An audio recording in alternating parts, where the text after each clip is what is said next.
Halo teman-teman, perkenalkan nama saya Guntur Angelas Andre Hermawan dengan NIM 2123031011044. Di sini saya akan menjelaskan tentang materi sistem respirasi.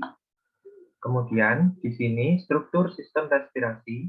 Yang pertama ada struktur utama, yaitu struktur pernafasan atas dan saluran pernafasan bawah. Dan juga ada paru-paru dan nanti ada sistem struktur pelengkap. Yaitu ada pernafasan dan pleura. Di sini sudah ada saluran pernafasan atas dan saluran pernafasan bawah. Saluran pernafasan atas terdiri dari hidung. Hidung sendiri adalah organ pencium yang terletak di tengah wajah, berfungsi untuk menangkap udara aroma. Yang kedua ada sinus paranasal, berfungsi rongga yang terdapat pada tulang wajah, berfungsi mengatur kondisi udara. Yang ketiga ada nasal varipi, tugasnya tempat masuknya udara, berfungsi untuk melanjutkan udara.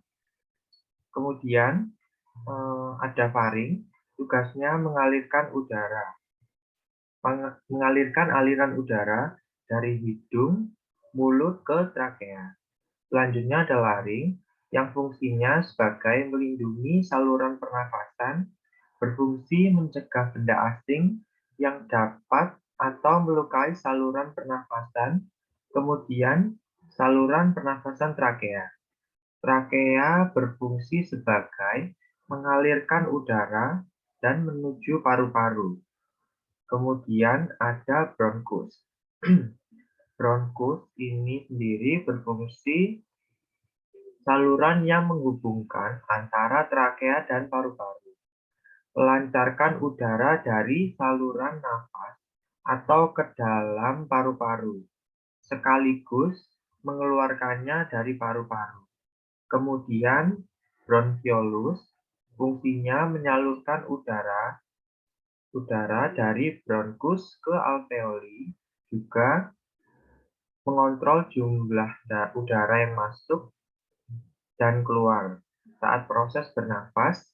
Kemudian ada alveoli. Alveoli sebagai tempat pertukaran oksigen dan CO2 dan menyerap O2 dari udara yang dibawa bronkus yang dialirkan ke dalam darah.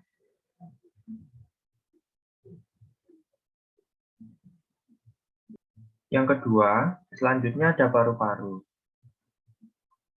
yaitu ada paru-paru kanan dan paru-paru kiri. Paru-paru kanan terdiri atas 3 lobus, paru-paru kiri terdiri atas 2 lobus.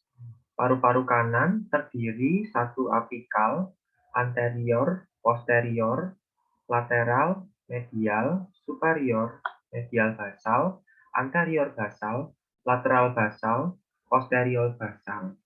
Paru-paru sebelah kiri terdiri dari 1 apikal, posterior 2, anterior 3, superior lingular, inferior lingular, superior antera, medial basal, posterior basal, dan yang terakhir ada lateral basal.